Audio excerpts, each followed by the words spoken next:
Vous avez évoqué le patrimoine immatériel, donc, ce qui nous fait le lien avec l'intervention de Paul Crépeau, qui va aborder donc, le patrimoine immatériel à travers la musique, les chants, les cantiques populaires, donc en Vendée, au sens religieux. Et donc Paul Crépeau est connu de tous parmi nous, mais je vous rappelle, donc, il dirige actuellement l'ensemble choral Alternance de Bazet-Plutôt-Chaland. Et il est diacre permanent. On l'a connu aussi comme président des Ancolies. Et il est membre de la commission d'art sacré du diocèse de Luçon. Paul, je vous laisse la parole. Bonjour à toutes et à tous. Voilà, le patrimoine culturel immatériel, permettez-moi tout d'abord de préciser que l'intérêt porté à ce patrimoine est récent. On l'a entendu hier matin. En effet, c'est seulement en 2003 que l'UNESCO a adopté la Convention pour la sauvegarde du patrimoine culturel immatériel. Et 20 ans plus tard, les 4 et 5 octobre 2023, a lieu la première édition des Journées du patrimoine culturel immatériel. Et ces journées ont permis de mettre à l'honneur les pratiques culturelles vivantes, transmises de génération en génération et classées par l'UNESCO. Dans le patrimoine immatériel, évidemment, on trouve plein de choses. C'est cet héritage transmis par les générations qui nous précèdent. Alors, on y trouve des expressions vivantes, souvent articulées à des fêtes. Donc, il y a des danses, des rituels, des chants, et bien sûr, des poésies et du savoir-faire. Alors, grâce au travail mené par des ethnologues passionnés, nous disposons aujourd'hui en Vendée d'un fonds très riche, en particulier le patrimoine immatériel religieux. En effet, l'Art Expo, sous l'impulsion de Jean-Pierre Bertrand, que j'ai rencontré pour préparer cette contribution, et de toute son équipe, bien entendu, Jean-Pierre a rendu aux Vendéens vraiment la mémoire et ainsi que les valeurs de ce que nous portons ici même. Et ceci grâce notamment aux techniques modernes des multimédias. Alors, je vais faire un survol très très rapide, parce que c'est immense et très très riche. Je signale quand même par rapport je m'attarderai surtout au chant, hein, parce que la musique, c'est un autre domaine encore très vaste. Mais jusqu'à Vatican II, à la messe, on chantait toujours en latin, sauf le Kyrie qui est en grec. Hein, voilà. Et donc, les exemples de chants en langue vernaculaire que l'on trouve, ce sont des chants que l'on trouve dans les dévotions, les cantiques, etc., qu'on utilisait dans les pèlerinages. Et je vais développer ça tout à l'heure. Alors, on m'a demandé de choisir 3 chants vraiment qui sont représentatifs et qui ont eu un certain succès, on va dire, au-delà de la Vendée. Alors, le premier, c'est le Vexilla Regis. Pardon, ça, c'est donc nos amis du patrimoine qui sont situés au Pérrier. Donc, le Vexilla Regis, vous avez ici la première strophe sous les yeux. C'est Venance Fortuna, c'est un poète chrétien qui a été évêque de Poitiers au VIe siècle et qui est connu pour avoir écrit des hymnes pour la liturgie, entre autres le Pangelum, et celui-ci qui nous intéresse aujourd'hui. Cet hymne, donc, elle a été chantée ici, en Vendée, dans des circonstances très particulières. Au moment de la guerre de Vendée, l'armée catholique et royale choisit ce chant comme hymne et chantait cet hymne avant les batailles. Mais je reviens sur l'histoire. La première fois qu'on a chanté cet hymne, c'était le 19 novembre 569, quand une relique de la vraie croix, envoyée par l'empereur byzantin Justin II à la requête de sainte Radégonde, fut transportée de Tours au monastère de Sainte-Croix à Poitiers. Et le texte évoque une métaphore chargée de sens pour les chrétiens. La croix du Christ est assimilée à un arbre, plus précisément à l'arbre de vie. Alors, nous allons en écouter un extrait, ici chanté par les moines de l'abbaye de Ligugé. Et ceci dit, je dis à mon ami qui me disait « N'oublie pas de parler du grégorien », et j'ouvre la parenthèse. En Vendée, nous avons la chance d'avoir une scola grégorienne qui chante encore. S'il y a des amateurs, n'hésitez pas. Voilà, j'ai pensé à toi. Vexilla regis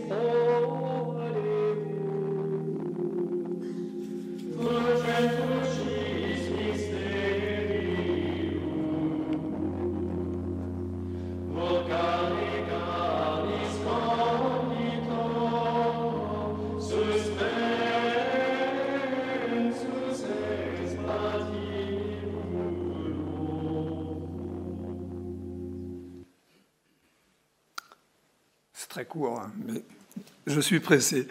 Deuxième chant emblématique lié à la Vendée, c'est bien sûr l'incontournable Ave Maria de Lourdes, qui fut composé par l'abbé Jean Gagnier en 1873. Alors, il était professeur au Grand Séminaire de Luçon, et il crée, le titre, écoutez bien, c'est « Le salut d'arrivée ». Le salut d'arrivée. Ce cantique était destiné en effet pour accueillir les pèlerins vendéens qui venaient à Lourdes. Et la première version était simplement construite autour de 8 couplets. Et l'évêque de Luçon lui demande de développer un peu plus quand même, parce que les processions sont longues. Alors le père Gagnier se met à composer 68 couplets. Voilà. Quand on aime, on compte pas, et qui décrivent les apparitions de la Vierge Marie à Lourdes et, bien sûr, le message qu'elle adresse à Bernadette. Alors, la mélodie du refrain reprend en fait un chant bigourdin très connu, voilà. Donc, ainsi, en fait, sans l'avoir imaginé, cet abbé vendéen est l'auteur d'un des chants un chant catholique, les plus connus dans le monde entier, parce qu'il a été traduit dans toutes les langues. Et je fais appel à votre mémoire. Les saints et les anges, gloire, chante vos louanges, ô reine des cieux. Ave, Ave, Ave Maria.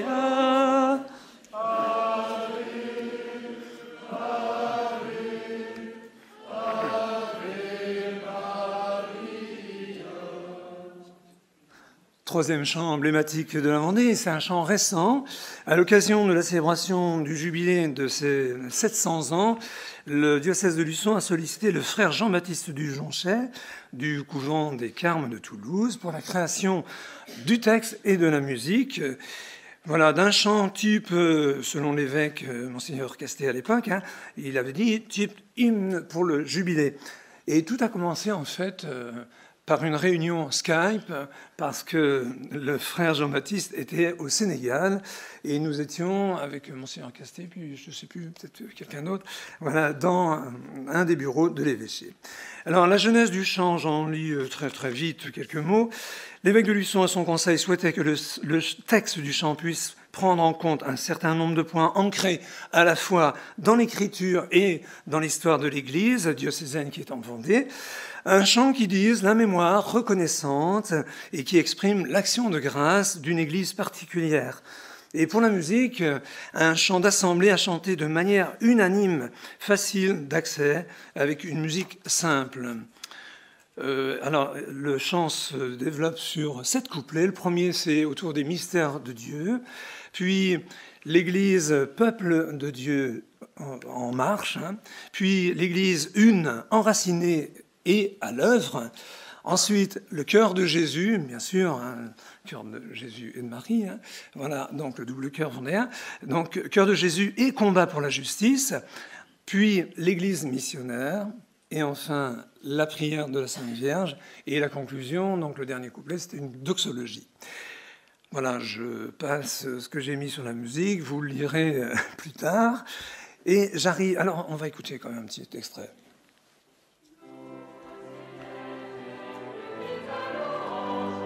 Toi, toi.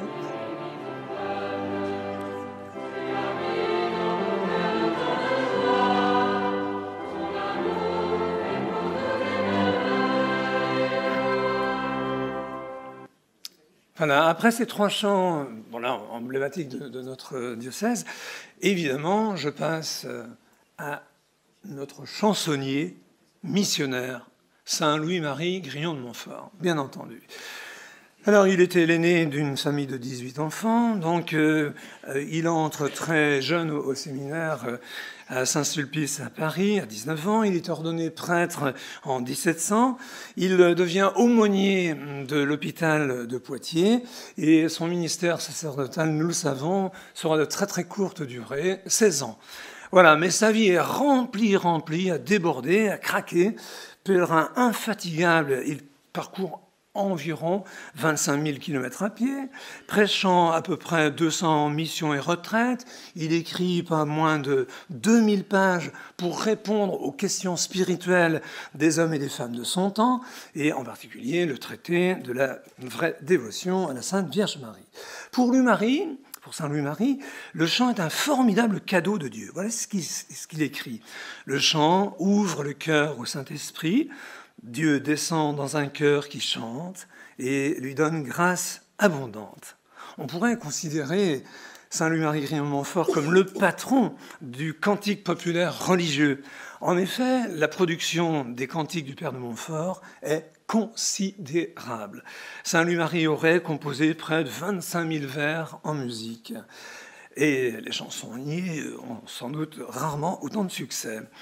Le chant est un outil majeur pour lui dans sa prédication.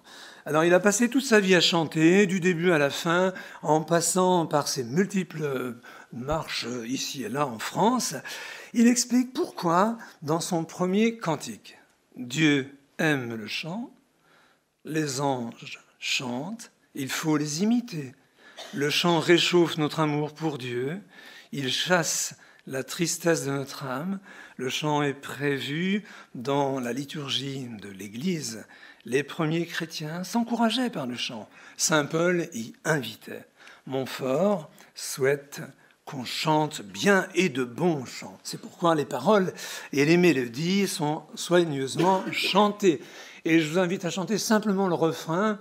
Pour aller à Jésus, allons, allons.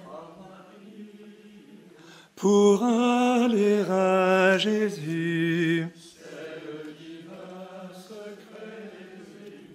Voilà, je suis désolé de couper ici. Ceci dit, par rapport au carillon, si vous êtes à la Garnache, à midi, par exemple, on entend tout l'ensemble du refrain. Si vous venez à midi et quart, vous n'entendrez que la première partie. Voilà, et ainsi de suite. Passons à la suite.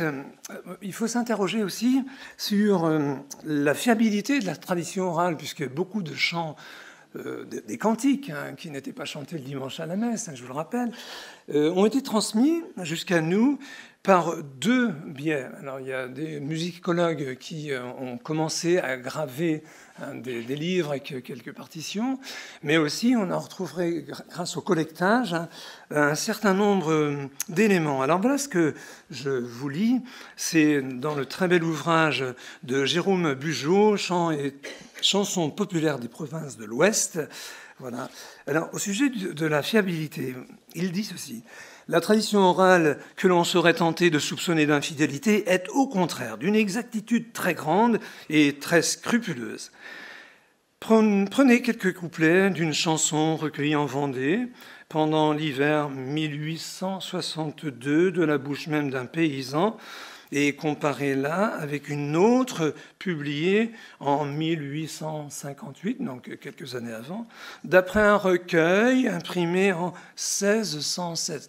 Parce que dans les recueils, il y avait le texte, mais il n'y avait pas la musique.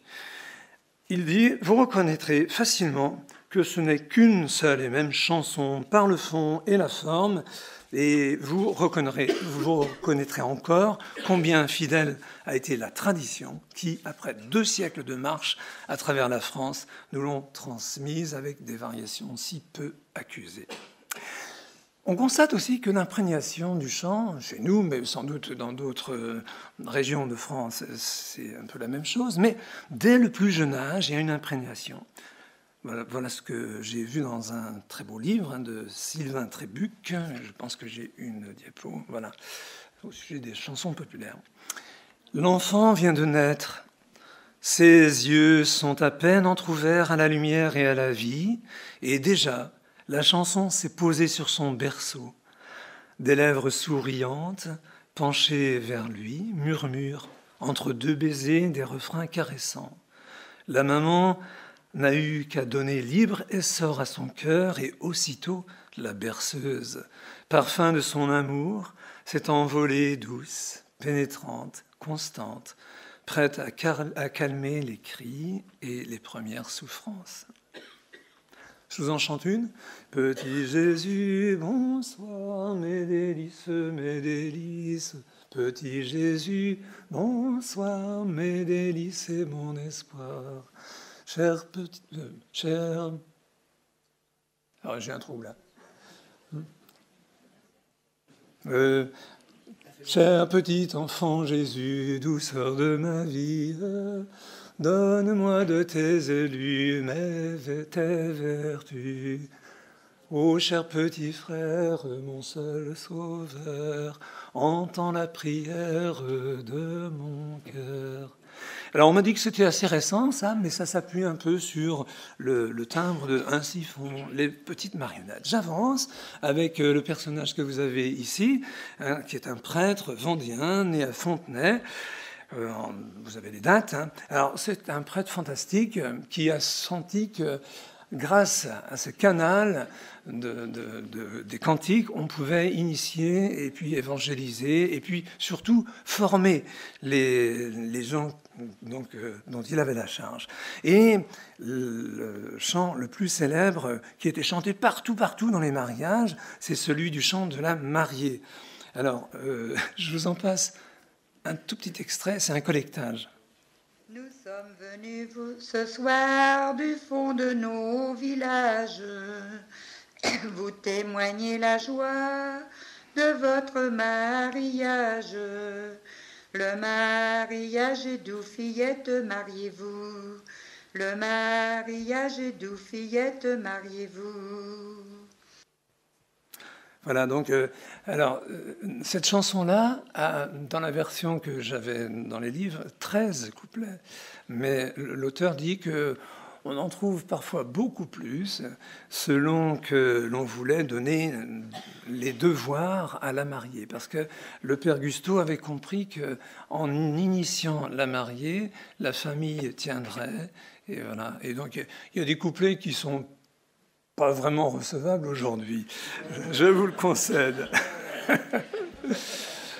Voilà, donc, parmi les documents aussi qui ont beaucoup marqué, ce sont les Noëls populaires. Alors, dans le très bel ouvrage « L'histoire de la chanson française » de Claude Duneton, on peut lire ceci au sujet de Noël.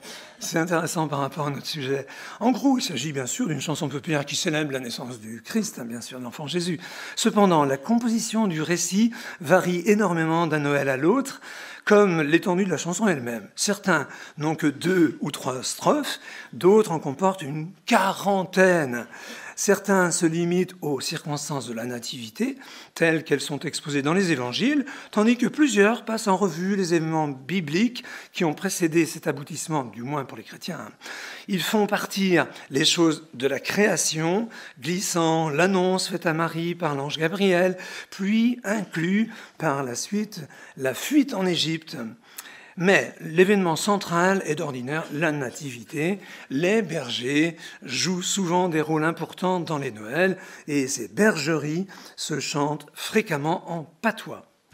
Alors, nous allons faire un lien avec ce que nous avons entendu tout à l'heure sur le patrimoine maritime, puisque dans les cantiques, on trouve beaucoup de textes, en fait, demandant la protection.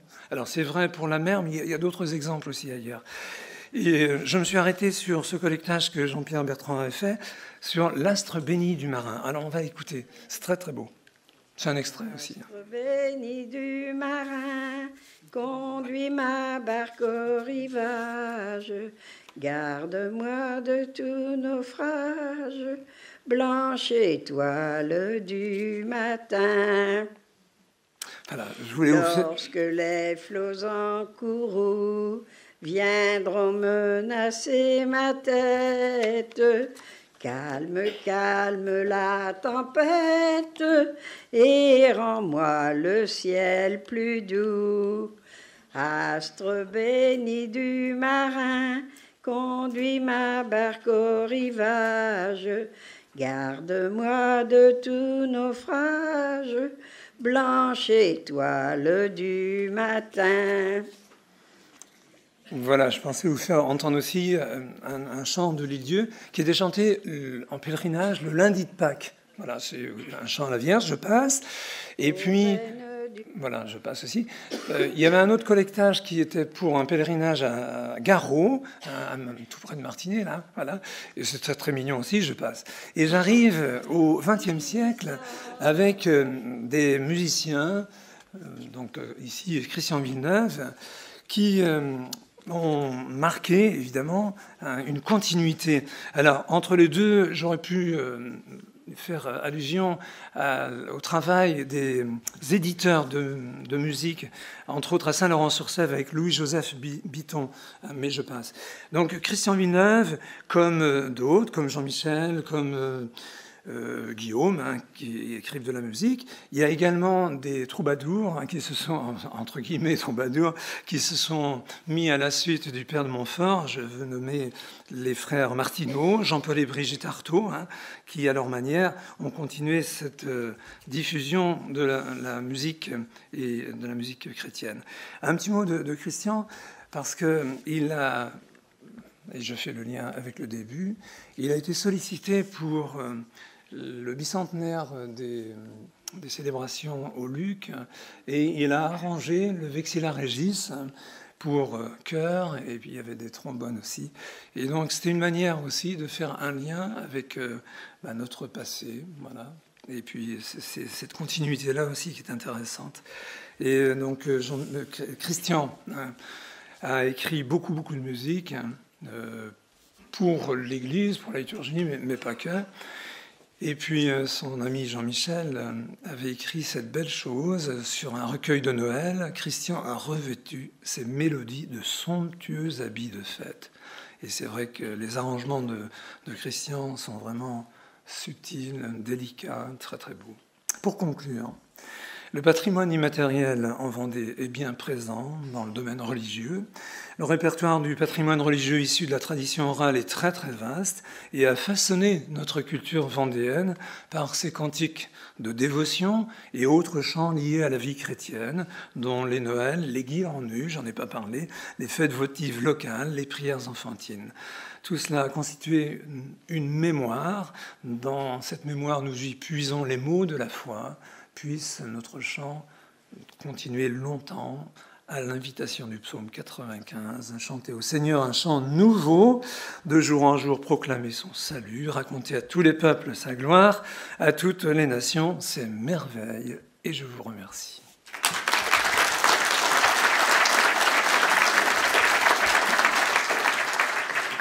Un grand merci à Paul Crépeau. On ne connaît pas beaucoup de colloques scientifiques où on chante et des cantiques.